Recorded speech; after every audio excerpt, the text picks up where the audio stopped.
It is Wednesday, February 3rd, 2021, and I think there might be a pretty big football game coming up this weekend. If there is, we'll break it down for you.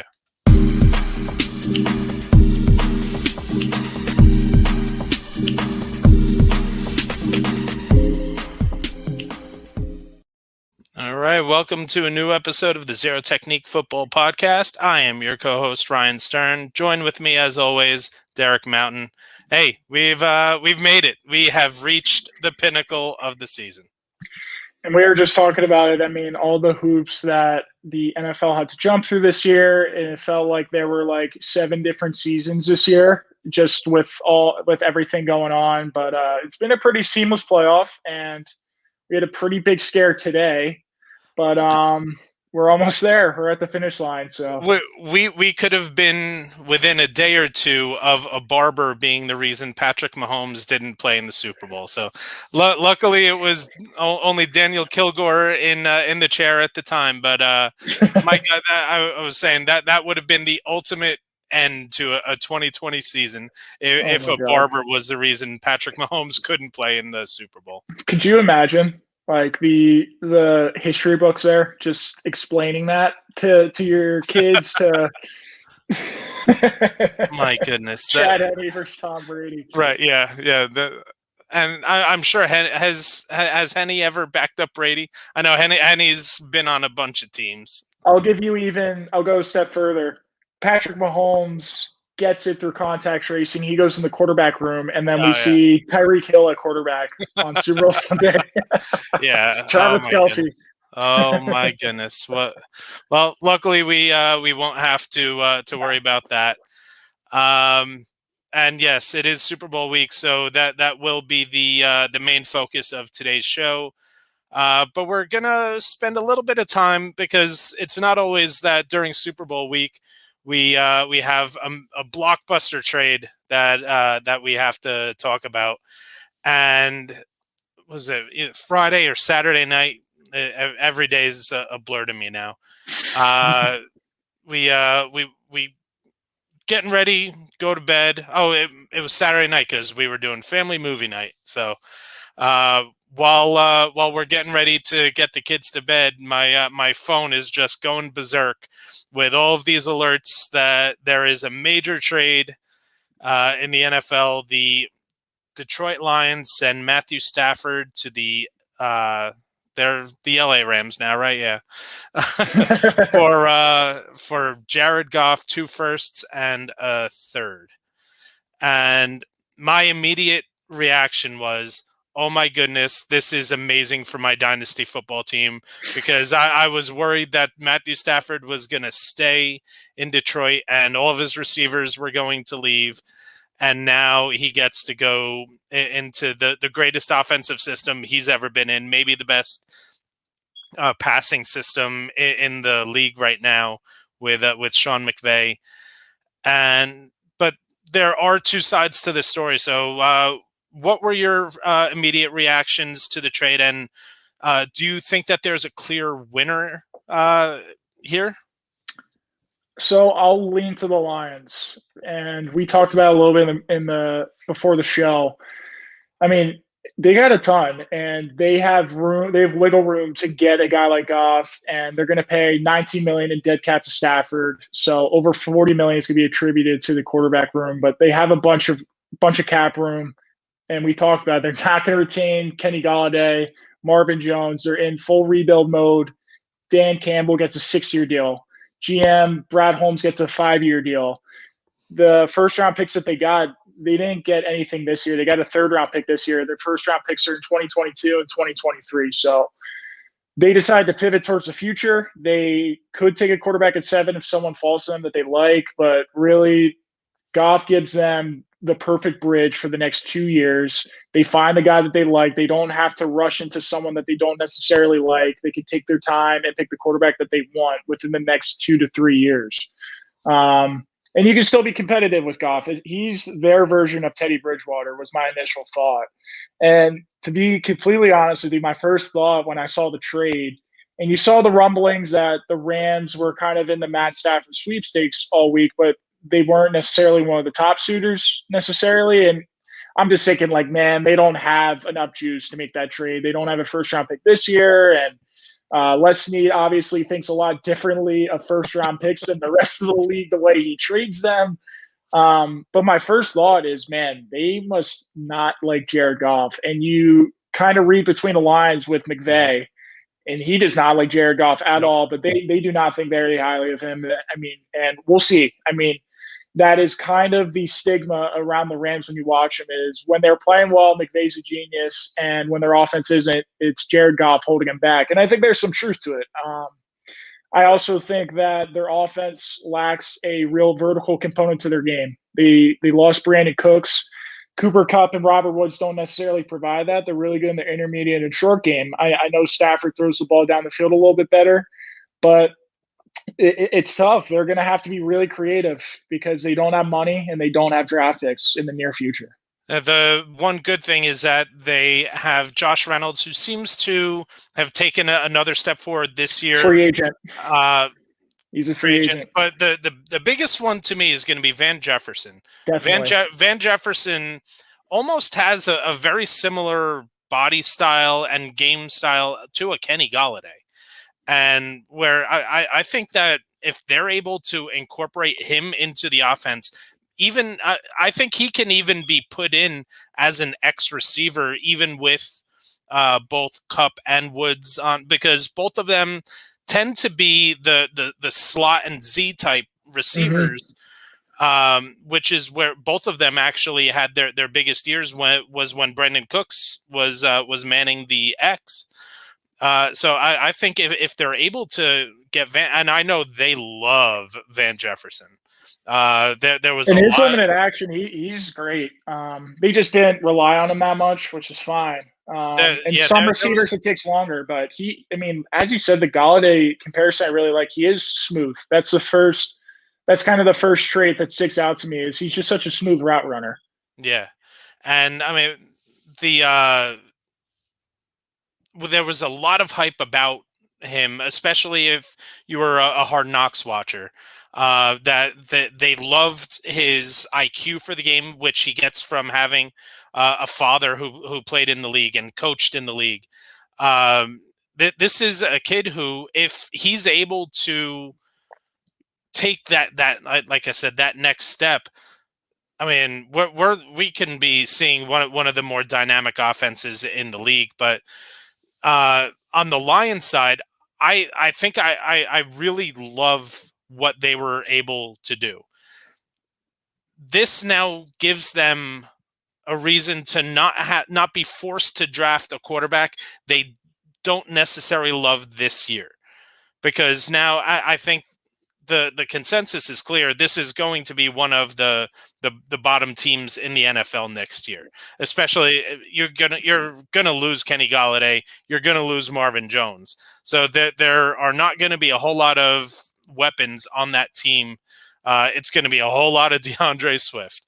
But this is going to be a team now that if they're not at the number 1, number 2 spot in the draft, they now have that ammunition that if there is that guy, say a Sam Howell from North Carolina, say a Spencer Rattler from Oklahoma, if those guys get into the top of the draft next year, they now have that ammunition if they're not in one of those top 2 or 3 picks to go and get one of them.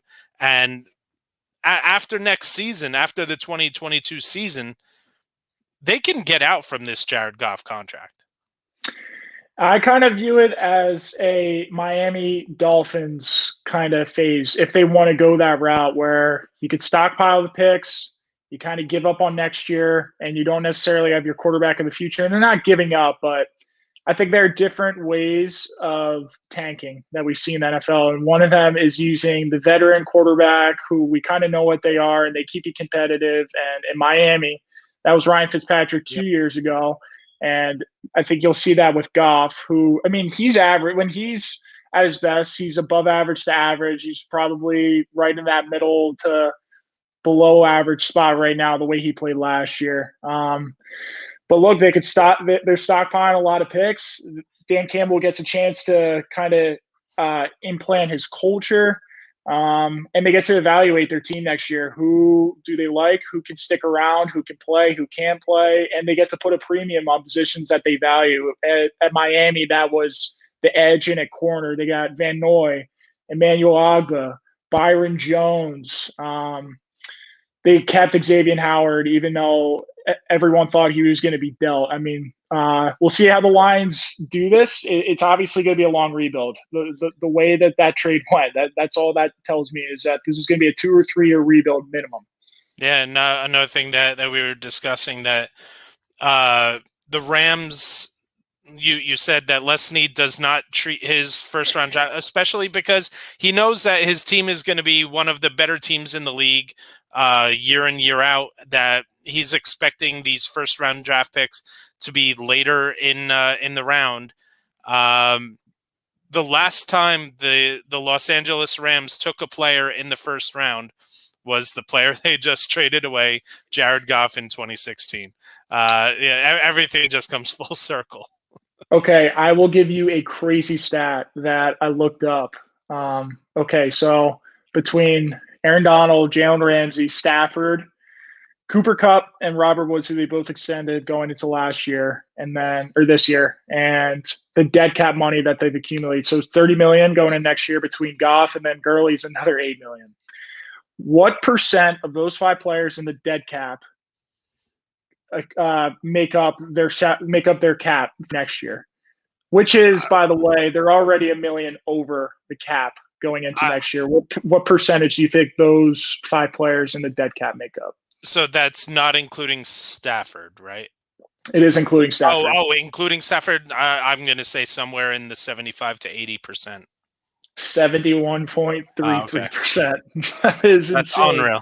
That's unreal. So, I mean, they have to get creative. They have to find more Jordan Fullers and Darius Williams and guys of that nature, where it's just and talent. They've been successful doing it. So you can't really knock them for what they may have to end up doing when they've been able to do it over the past couple of years. So,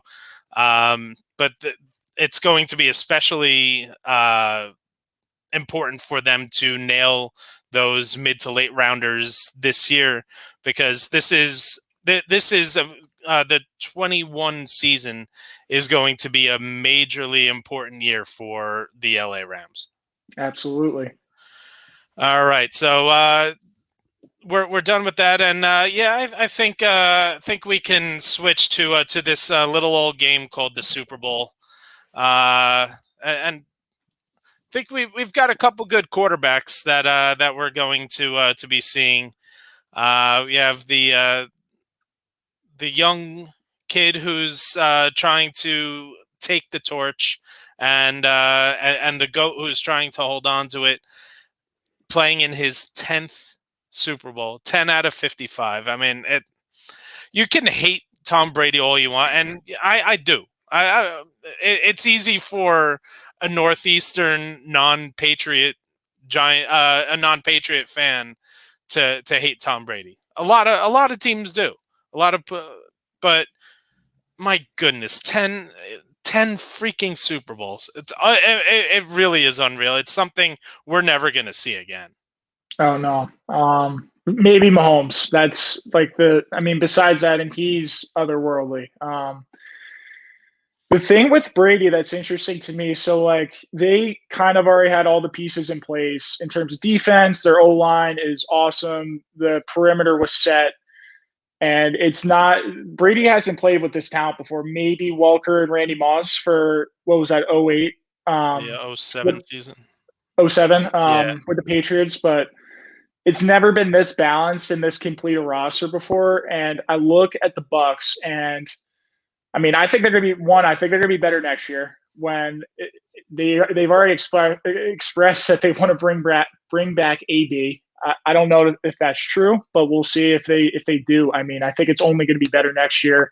Godwin's a free agent. I think he's going to be a high priority for them. But what Brady has done in a year to turn a 7-9 team, a team that hasn't been in the postseason for 13 years, they have kind of been the doormat of the NFC. And to go all the way to the Super Bowl, I mean, I was thinking maybe one and done, or they win a game and they're out in the postseason. That's a win for them, and they'll run it back next year and they'll be better, and the pieces will kind of fall together a lot better. But the what I think Brady brings to that team the most is kind of this air about him, this confidence and this work ethic into that building that rubbed off on everyone really quick. And I think that's really powerful. And you just hear the little stories of kind of buddying up with guys like Scotty Miller, Cameron Brate, and obviously AB, Fournette, all those other guys, those big time guys, but kind of doing that extra stuff and having those extra Zoom meetings or throwing after before and after practice, stuff like that. That's really rubbed off on this team in the right way. And here they are. Brady hasn't even played that well in the postseason, but I think it's just his demeanor and the way he approaches the game and his professionalism has just elevated this entire team. There was a quote from Levante David. I think it was during one of his media sessions, and he said that there was a player on Tampa Bay after they ended up beating Green Bay, and he started crying. I get the emotions just getting to you that you're going to the Super Bowl, and Tom Brady goes up to him and says, "Why are you effing crying? We're not done yet." And I mean, that gets me ready to play. My goodness. And he's wired differently. I mean, he really is. And obviously, if you're in the NFL, you obviously have a competitive gene that is probably stronger than the common man. But you see, and I love one of my favorite interviews, coach interviews of all time, is the Bobby Knight. I think it was the Bobby Knight, the Game Face interview. Oh yeah. What exactly is Game Face? And he gives all those. Tom Brady has the ultimate game face. His game face is just pure competition. Absolutely. I mean, what he's doing at 43 too. I mean, I am on board with that. I mean, could I see Mahomes just wrecking up the league for the next 10, 15 years? Absolutely. Yeah. I kind of expect it. But to be at this level, 43, and I mean, I think he's going to play another 2 or 3 years. I really do. I mean, the way he's throwing the football down the field too, he's staying upright. He's behind a great offensive line. He has an innovative offense with it's a collaborative effort between Arians, Leftwich, Tom Moore, all these different guys. They got a really good thing going at Tampa Bay, and I really think Brady has another 2 or 3 years in him if he wants to. And you brought up a great name, and I know that we've talked about Eric Bieniemy for a couple weeks now, and that he should be at the top of many teams' wish lists for head coaches. But the thing that is keeping him from getting this is the fact that he's going to the Super Bowl. He was in the AFC Championship, Super Bowl. When a team wants to make a decision right away about who they're going to bring in as a head coach, it's tough to go after a coach who's still around in the playoffs, and especially as deep into the playoffs as Eric Bieniemy is. But now I think what we've heard about Eric Bieniemy, we're gonna start hearing about Byron Leftwich over the next year or two. That's going to be a hot name for a potential head coaching job over the next. I would even say over the next year or two. Yeah, absolutely, and it's interesting because Bruce Arians kind of has that mantra to him: the no risky, no biscuit. He's an offensive innovator. He has been at the forefront of turnarounds at Indy in one stint, Pittsburgh, Indy another stint, Arizona. He's seen success at every single stop. He comes to Tampa Bay. He's doing the same thing, and he let the reins go. I mean, he brought in Leftwich to call plays, and on one side of the coin, he loves Leftwich. He got him out of retirement to coach as an assistant quarterbacks coach, I believe, in Arizona. and he brought him with him in Tampa Bay to call plays. But he also has been at the forefront of saying that minority coaches like Leftwich don't get the same opportunities as these white coaches that move up the ranks to call plays. And Leftwich is just as qualified. He was obviously a starting quarterback for 10 plus years in the NFL. And he's done a great job. To do everything that they've done in 1 year is just remarkable with how many different moving pieces they have. It's something that you don't really see in the NFL year to year. And with Leftwich, you get he has that motivational story because I mean, how many coaches can go into their own film set and bring out a piece of college tape where he throws a deep pass. They need to score a touchdown, and he's hurt so bad that his linemen literally pick him up and carry him downfield so that they can get off another play. I mean, if that doesn't get your blood pumping, I don't know what will. I mean, that was truly one of my favorite games to watch. I actually watched that game live. I watched that Marshall game live, and I mean it was just you jaws just dropped as you're watching it unfold in front of your face. Randy Moss too, right? Yes, it's pretty good. Yeah, it's a pretty good team. Yeah. And do you remember who the quarterback before Byron Leftwich? Yeah, Chad Penn. Marshall Marshall putting out these NFL players. It's like there are some of these schools, like what was it, Southern Illinois. You never hear from Southern Illinois during the college football season. They're always putting out somebody who's going to get drafted at least on day one or day two. There's always someone that's ready for the NFL from a school like that. Okay, freak here, staying in Illinois, Eastern Illinois quarterbacks. You have Jimmy G, Tony Romo, and Sean Payton. It's ridiculous. At an FCS school, Eastern Illinois, like, what are the odds? And I know Tony Romo likes to bring up the competition that he had with Sean Payton, that they would call each other up and talk about, oh well, I'm ahead of you here, but I'm ahead of you here. Exactly. And then Jimmy G just comes and says, screw both of you. I mean, it's amazing that you have these smaller schools that just consistently put out quality NFL talent year in year I think out. North Dakota State's pretty crazy how they're going to pump out 2 top 10 quarterbacks within 5 years. I mean, that doesn't happen at FCS schools. I know they're different and they win every year, but that's still ridiculous. To get 2 top 10 quarterbacks at any school within 5 years is an amazing feat. And we're going to see an FCS team do it. Yeah, I mean, well, unless you're Oklahoma. Well, FCS. Oh, yeah, FCS. You're lucky to get one in the history of your program.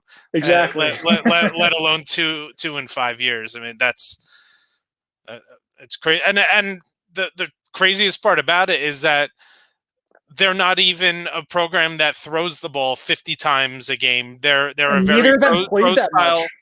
Right, yeah. Carson Wentz was a starter for 3 years, but was hurt his entire final year. And Trey Lance has been a starter for 1 year and played 1 game this year.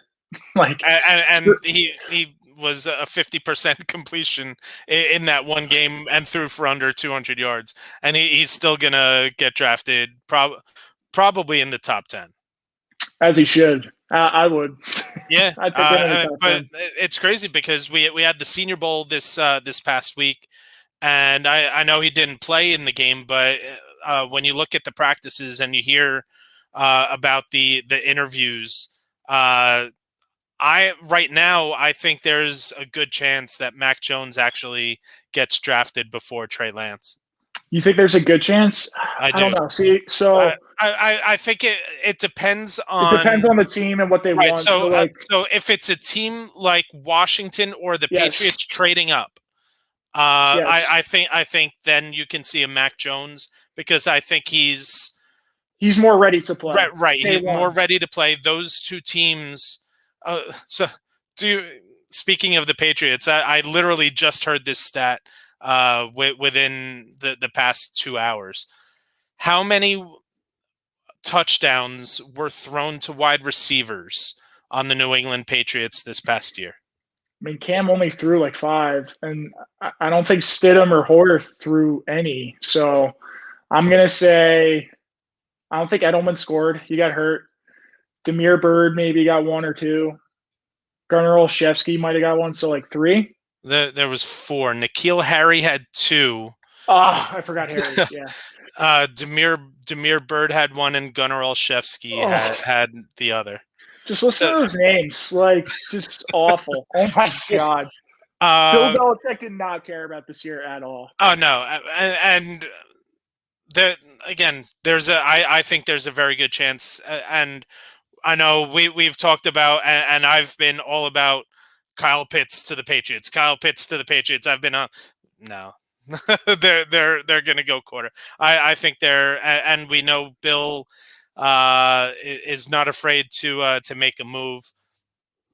I think that this is and for as down a year as we all think the Patriots had, there was still an outside chance within the last couple weeks of them being able to make a playoff. They're 7-9. I mean, they're 7-9. They threw 5 touchdowns on the year. That's a down season. Yeah, they threw 5 touchdowns on the year. I mean, Cam brought a element of that offense for the ground attack. I mean, they were top 3 rushing attack in the NFL, but he's not coming back next year. Yeah. They were just so crippled in the pass game. And I mean, a part of it goes to how depleted that wide receiving core is. They're going to have to beef it up some way, whether that's through the draft or signing some guys. Yeah. So I actually have Kenny Golladay projected to go to the Patriots, and then they sign, and then they draft someone like a Mac Jones. Yeah. That'll be interesting. I mean, they need an offensive. Yeah, they do. Revamp. Yeah. They still won 7 games, and they had 8 opt-outs. I think they had another 6 starters leave in free agency. Like, they just weren't the Patriots at all. Their roster, the look of their roster was just not the same at all, and they were still really competitive. Their defense, their passing defense was still decent. Their run defense was not nearly as good as what we're used to seeing with Belichick defenses, but look, it is always going to be a well-coached team with Belichick. Yeah. They bring in a little bit more talent, and now we have the 17 playoff. And I mean, who knows? And that you never want to face Belichick in the playoffs in a 1-week scenario. And here it is: the Patriots go 7-9, and yet we're still talking about them during Super Bowl week. It's crazy. All right, so let's get to the game. Of the 4 main units, so the Tampa offense, Tampa defense, KC offense, KC defense, I think we are all in agreement that the number 1 unit is the KC offense. Which is the next best unit? I'll go with the Tampa offense. I'll lean a little bit to the Tampa offense over the Tampa defense. I think it's close though. So I think just how balanced they are and how versatile they are and how many guys can hurt you. So we've seen playoff Lenny take off, but it was Ronald Jones in the regular season. We've seen the consistent production from Mike Evans. We've seen Godwin have games here and there.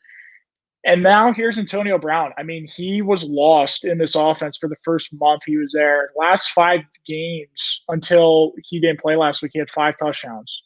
So he's a big part of this offense. We see Scotty Miller burn Green Bay in the play of the game last week for a touchdown before the half. Gronk and Brait in 12 personnel. They've seen a ton of success there. So, look, I mean, I think the defense, I think they're more valuable. And I think the Tampa defense, where they go, is how this game will be dictated. But I do think Tampa's offense is a little bit better. See, it's funny that that you decide to go, Because I think there's a decent chance the second best unit is the KC defense. It's a second. It might be the best coach or the second best coach. It's schemed up so well for them. But they're also, I mean, they just play perfectly with their offense. How much they blitz, how many chances they could take, because it doesn't matter. I mean, right. Mahomes gets the ball back, okay, fine. It doesn't really hurt you. Like, they could take those chances. They create so many turnovers. It's such a good way to play. But I mean, Tampa's really balanced everywhere. I mean, Yeah, both units are really good. During on Monday's media day coverage, so first of all, check out backsportspage.com for all of the amazing Super Bowl coverage that we've been granted. We have such great football writers that are getting, and I know I was also a part of media day on Monday. Just the coverage that we've been granted has been spectacular. Check out the Super Bowl coverage through backsportspage.com. I was able to be on the Zoom calls for Rob Gronkowski on the Bucks. On the Chiefs, I was able to get on with Clyde Edwards-Helaire and Chris Jones. And so I actually was able to talk with Chris Jones, and I asked him about Steve Spagnuolo and his history with Brady. And he said that the history with Brady it's inconsequential, that it was so long ago that his defense, Tom Brady as a thrower, are just they're everything's so completely different. But he had such great things to say about Spags, because when we saw Spags with the Giants, it was all about that NASCAR. It was getting after the quarterback with those defensive ends, getting them in a rotation. I mean, they had the combination of Strahan, Umenyiora, Tuck, and Kiwanuka. That you could either play 2, 3, or 4 at any given time. And he doesn't have that with Kansas City. And I think they're more of a 3-4 defense than they are a 4-3. And the fact that he was able to adapt to the personnel that they have speaks a lot about the kind of defensive coach that Spagnuolo is. You say that those games are inconsequential, which is true. Those Super Bowls, but the regular season game that they had earlier this year, I mean, the way that he was pressuring, the different pressures he dialed up on Brady, and how out of rhythm he was in the beginning of the game. I mean, that was just prime Spags. And it's different. The Bucks are clicking at a much higher level now. I still think they were working out some kinks at that point in the season, but I mean, his game plans for Tom, I mean, there should be a movie about it, just because it really is its own like series. It's like its own like chronicles. And he is just such a good week to week guy. He's just so smart. And what the pressures that they'll bring, the unique pressures that they'll bring 2 guys in the same gap, just slanting, moving the D line constantly, trying to free up guys like Frank Clark and Chris Jones in one-on-ones. It's gonna be really fun, and this O-line on the Bucks is no slouch. I mean, it's probably a top 5 unit in the league, so they're gonna have their work cut out for them. But man, it's gonna be an awesome matchup. I was able to also speak with Clyde Edwards-Helaire, and what I had asked him was what questions he had for his teammates about getting ready for the Super Bowl. And first of all, he was, for a rookie, he was as poised, humble, and professional as I've ever encountered anyone during their rookie year. I was really impressed with how he handled the media during that session. And he actually said that the questions that he was asking were the same questions that he was asking during training camp, because he said he's just preparing for this game as if he were preparing for game one of the regular season. That he doesn't want to get it in his head that he needs to do something that is outside of what he's asked to do, and just really stay focused. And I like I said, I was really impressed with how he handled himself. Well, he's no stranger to big games. I mean, Yeah. he went on an undefeated roll last year with LSU and played in an SEC championship and two college football playoff games, including the national championship against Clemson last year. And he hasn't necessarily been leaned on as much as he was in the regular season. I mean, I think it's more a week to week thing between him and Darrell Williams. So we'll see. But look, with how versatile this Chiefs offense is, I mean, who knows? It's going to be interesting to see outside of Tyreek Hill and Travis Kelce, who Patrick Mahomes goes to and relies on for this offense. So he also had a lot of great things to say about Darrell Williams, because Darrell Williams was a senior on LSU during his freshman year there. And he said that Williams took him under his wing from day one. And he said that'll be something that he'll never forget. So he just had so many great things to say about Darrell Williams, which is funny because he sort of took Darrell Williams' job, where a lot of people were thinking before the draft that Darrell Williams was going to have an increased role in this Chiefs offense. And then you get Clyde Edwards-Helaire getting drafted into what I think a lot of people thought was a perfect landing spot for him. I think it took a little bit longer for him to get. Well, I mean, he obviously had a great week one, but there were a lot of struggling points at times through. A lot of it had to, well, maybe not a lot, but some of it had to do with health. But I think a lot of people were just expecting him to just fit right into that Andy Reid offense, and it wasn't always glorious at times. Yeah, I think this might be a kind of a year where they figure it out a little bit, and he has a way bigger role in that offense next year, because they obviously, their identity is not to run the ball. It really will never be with Patrick Mahomes, Tyreek Hill, Travis Kelce, which is fine. They were really a team that only ran the ball when they needed to. And the games I think of Houston, Buffalo, in the rain.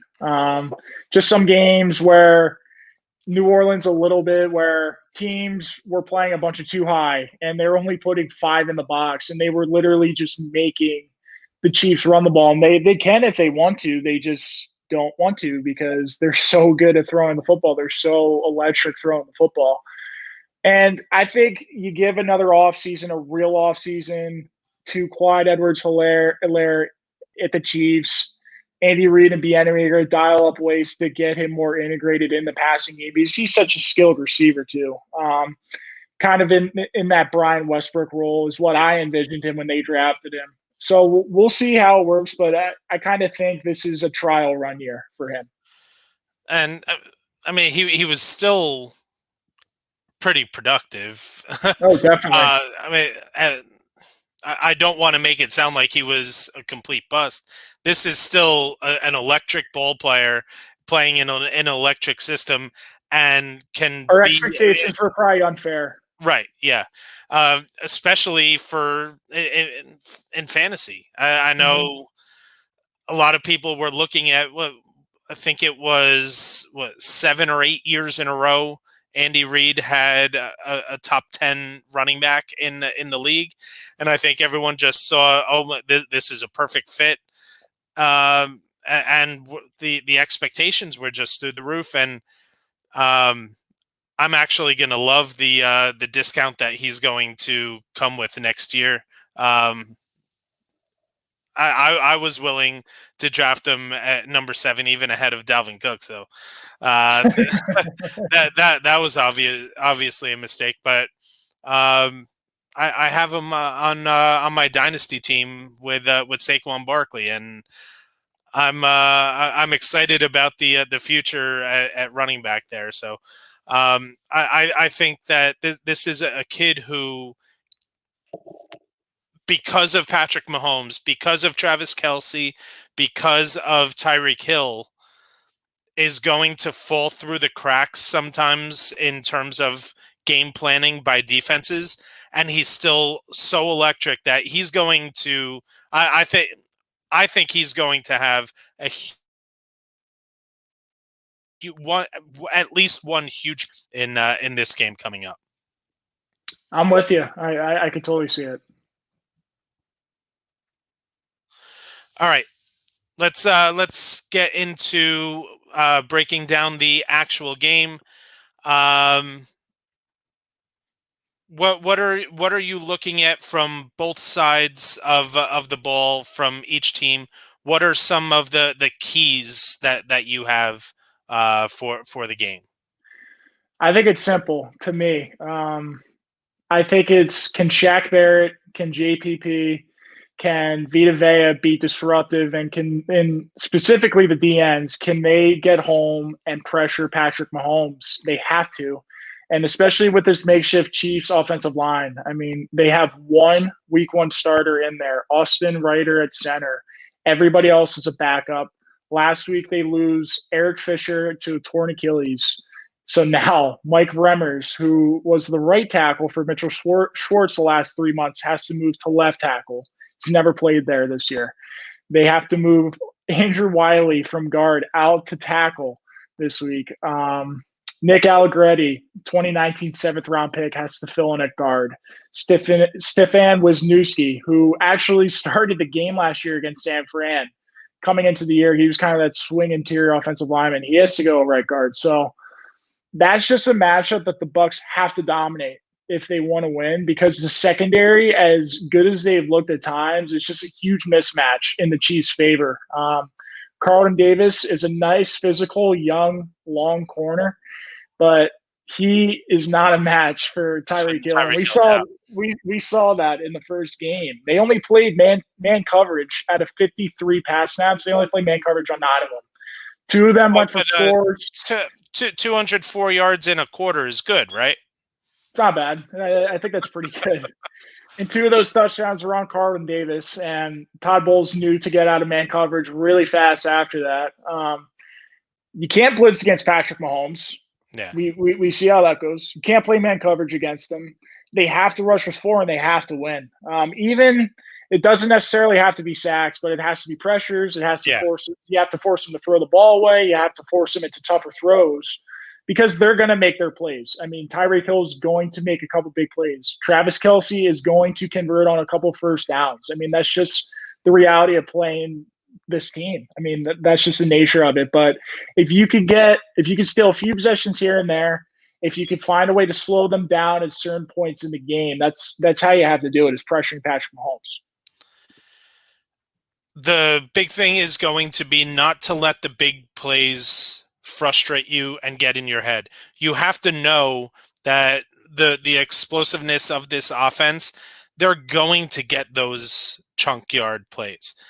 What you have to do is put it out of your mind, get it right the next time, and don't let that get in your head, because then you're going to overcompensate for something, and they're going to make adjustments and get you on the other side. So they really need to stick to a game plan, because we saw this. They really played a good second half against the Chiefs during their regular season matchup.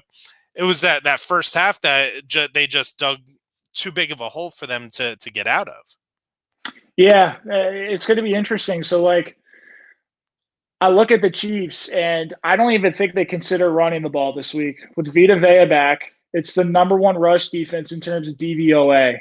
And Ndamukong Suh had maybe the best year of his career. Yeah, and like you forget that he's on their D line. That's how dynamic they Right. are.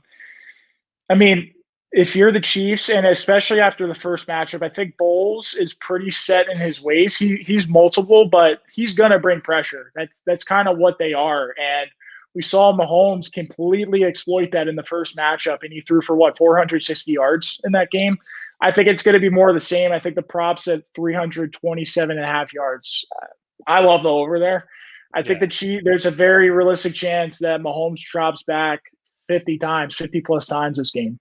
And what I don't know if you remember the two of the big plays. Well, obviously in the Super Bowl last year against San Francisco, the biggest backbreaking play was the deep cross to Tyreek Hill. The 3rd and 18. Yeah, but two of their biggest plays were Damian Williams on wheel routes out of the backfield. Yeah. And that's just something that comes with the territory of defenses having to focus on a Travis Kelce, a Tyreek Hill, and now even a Robinson, a Mecole Hardman. There's just so much speed and explosiveness that it's really tough for on a defense to say, okay, well, this is where we have to lay our focus. They'll just go somewhere else. And even they're going to go to Kelce. You can guard him, whatever. Kelce's still going to catch the freaking ball. And he's going to have 5 yards of separation. I mean, it's insane how, I mean, he's just so good. That guy should be the offensive player of the year, the numbers he's put up as a tight end this year. So I heard a ridiculous stat. I mean, when just I'll digress and give it some background first when I go into it. When you watch the Chiefs in this offense and the depth that the opposing team and their safeties have to play at just to respect that speed that you were talking about, I mean, there's so much room underneath in terms of zone or even man. I mean, you can't cover them, man. They're just way too athletic and fast. So against two high looks, Travis Kelce has 44 first downs. The next receiver has converted 27. Jesus Christ. I mean, it is, you go one high, they're going to burn you with Tyreek Hill or Mecole Hardman or Demarcus Robinson, one of those guys that just will run by you. Too high, you're going to Kelce. Man coverage, your back's turned to Mahomes. He's going to run around and make an unbelievable play. I mean, there's just no good answer against this team.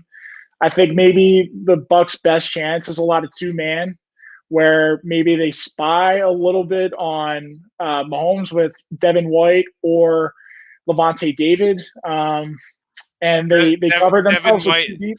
Devin White needs to have the game of his life, and Yeah. played his playoff run has been outstanding. He's been the best defender on that team throughout the playoffs so far. He needs to have the game of his life this Sunday.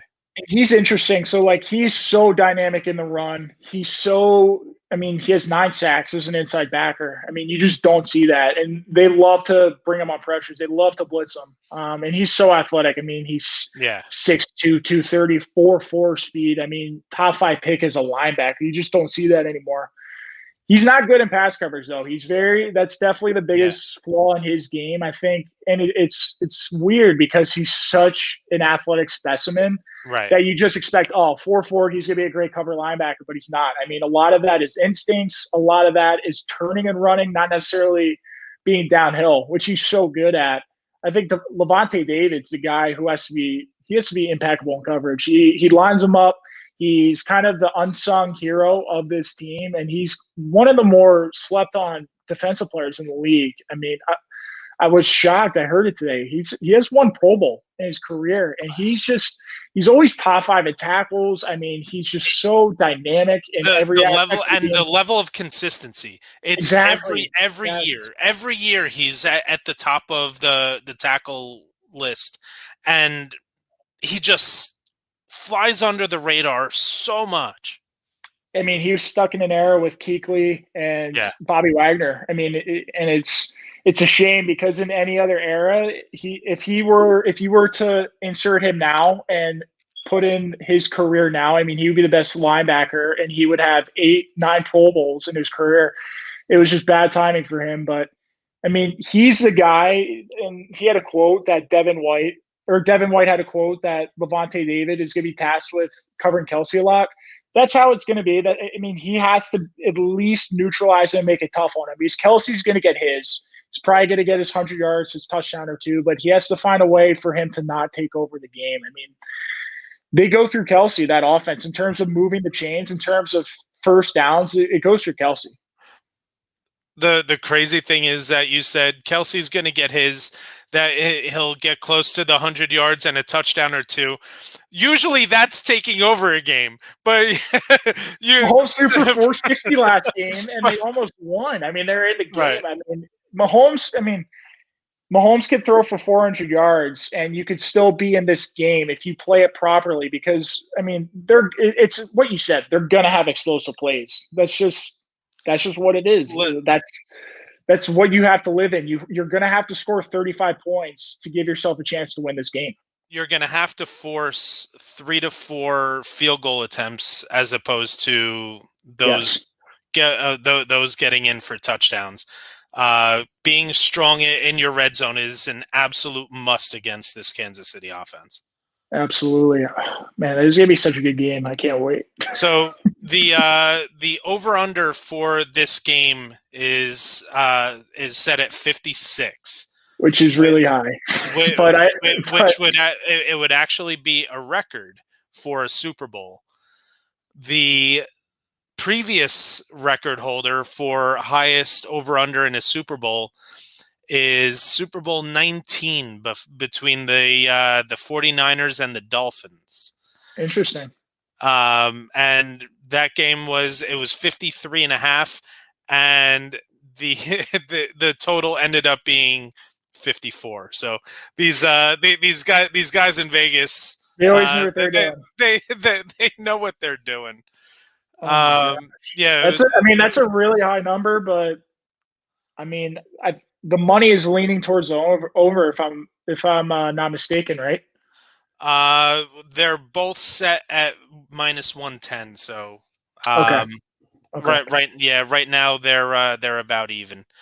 I think it moved up to 57 or 56.5 for a second, and now it's back to 56, the opening line. But yeah, that was the Sharks moving on any bit of movement to get any sort of advantage.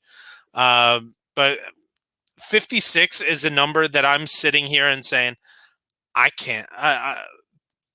That's too high of a number for me to really be confident in playing the over in a Super Bowl with two legitimately good defenses.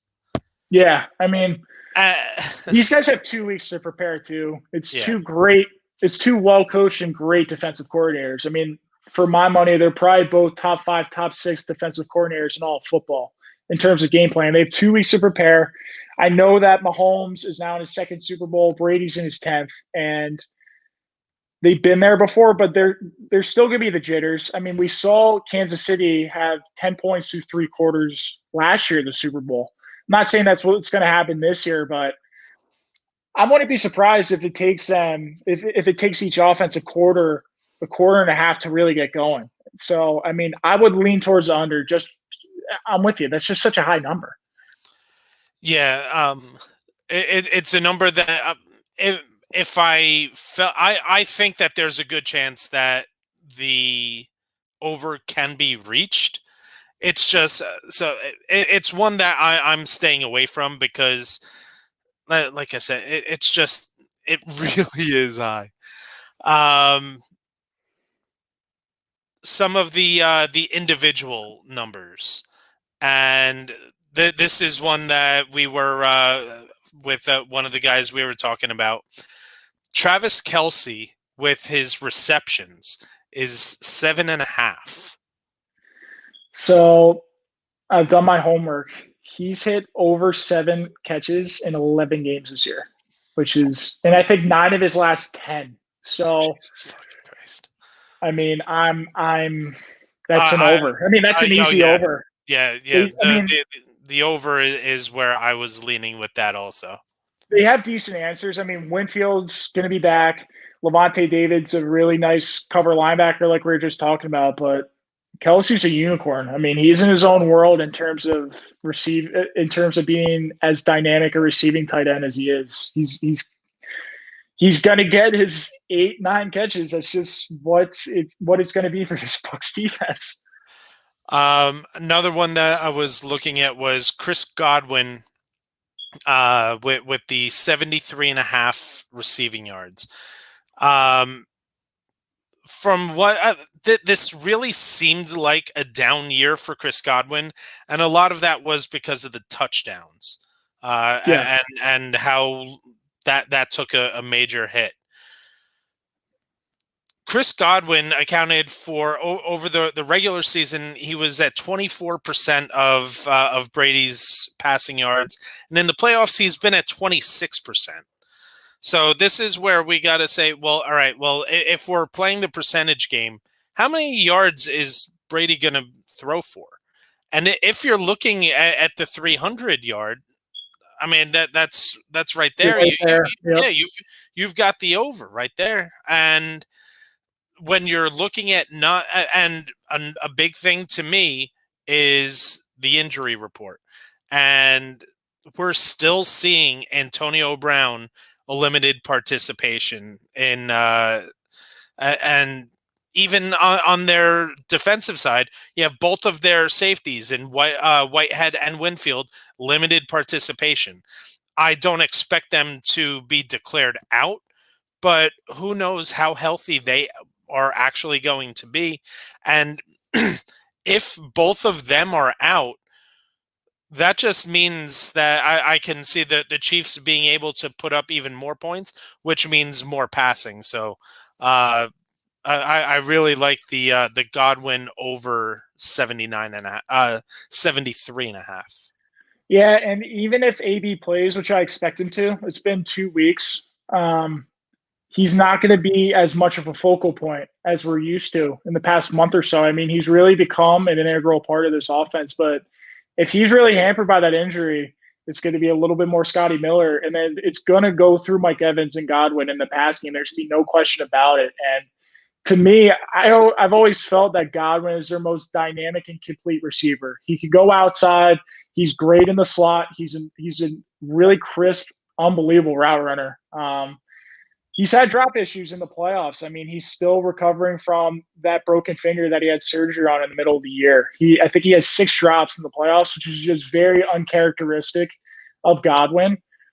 You hope that he gets it right in the next 2 weeks, but I mean, I agree with you. Which the way that we expect this game to go, there's no reason he shouldn't hit that over. There's an under that that I like, and it's Leonard Fournette at 48.5 rushing yards. Yeah.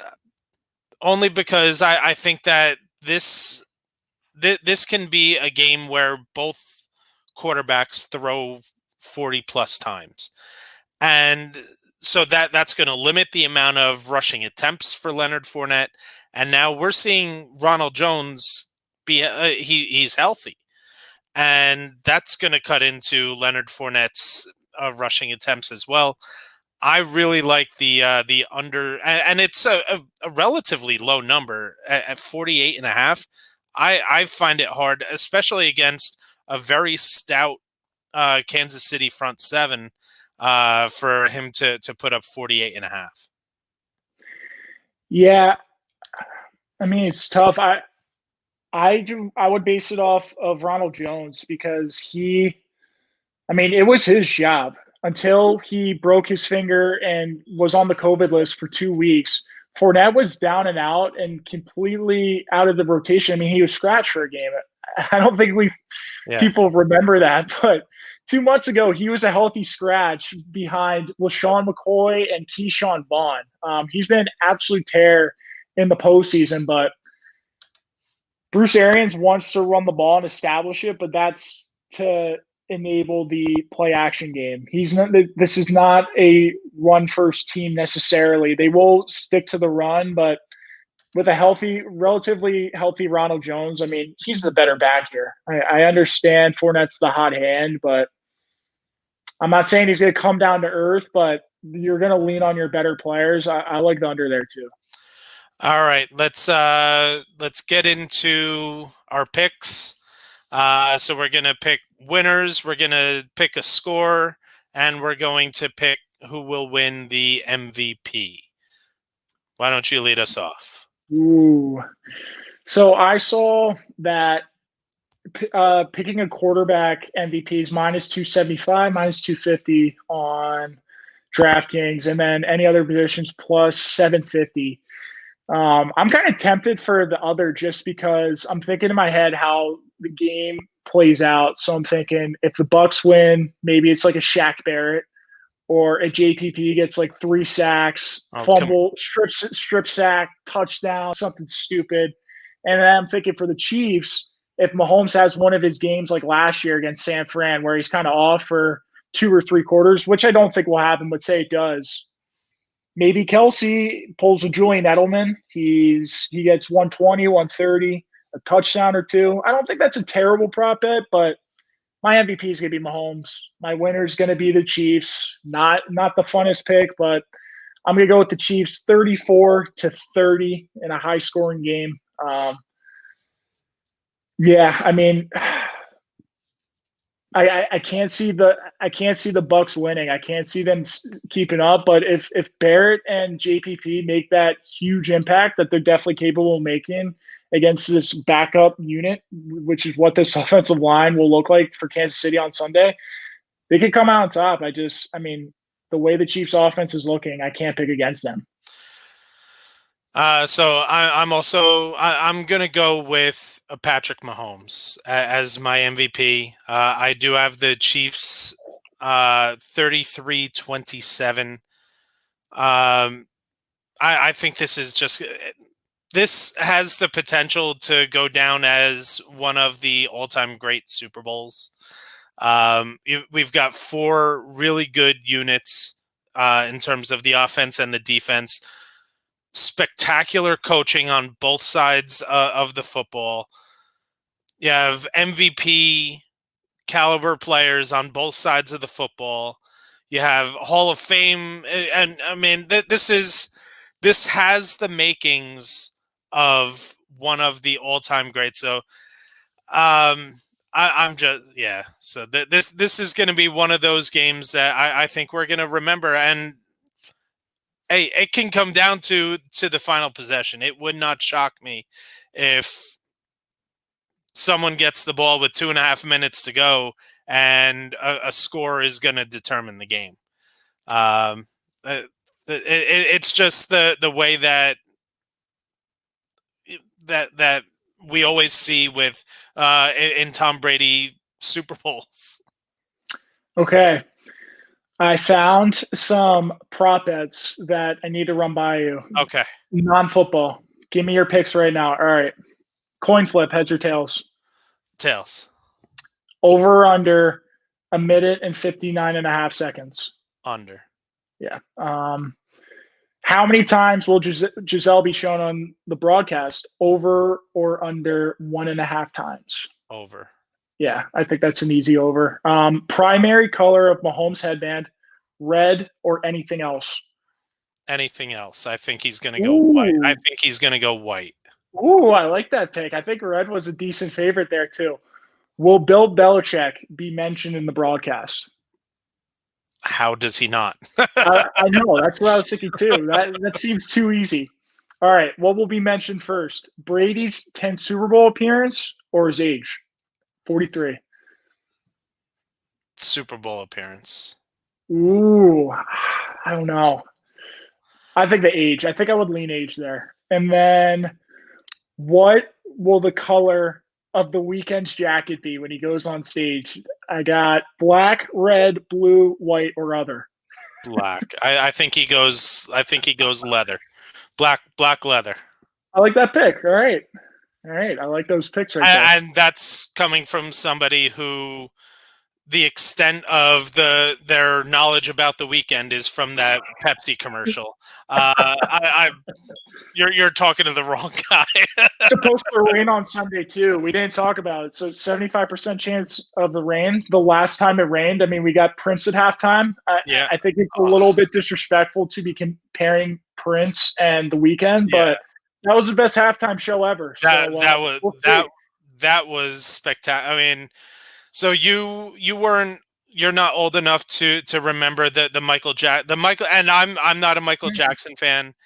His halftime show was out of this world. I believe it. Yeah, the best one I've seen is Prince, easily. I think. I mean, Prince. That's the gold standard. That's wearing like 8-inch heels in the rain. I mean, he's in another world. That guy. He's the coolest guy. You had the lights coming from the stage that just gave the rain splashing up from the platform just this perfect spotlight. I mean, the Prince Super Bowl halftime show. Well, we got so we got J-Lo and Shakira last year. We got Beyonce, right? She was recent. Yeah, it hasn't been great the past few years. Who am I missing? Well, Katy Perry was like a while ago, right? Yeah, Bruno Mars. I think he was the one here in East Rutherford, I think, for the Seahawks Broncos game. It hasn't been, at least for someone my age. I mean, I'm looking, and a lot of people say that they were boring ones. I loved the Bruce Springsteen one. I loved the Tom Petty. I was gonna say Tom Petty. I love Tom Petty too. Tom Petty. He's boring, but like he's so good. His songs are so good. Oh, and you forget how many major hits he had. Yes, a million. All right, so that is going to wrap it up.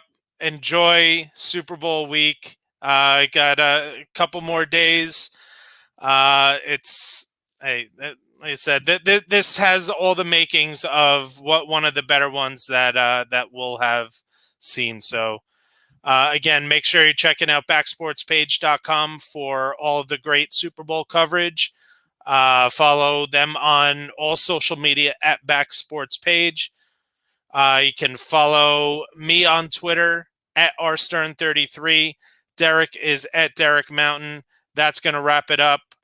Everybody enjoy Super Bowl 55, and we will be back here next week to break it all down for you. Enjoy.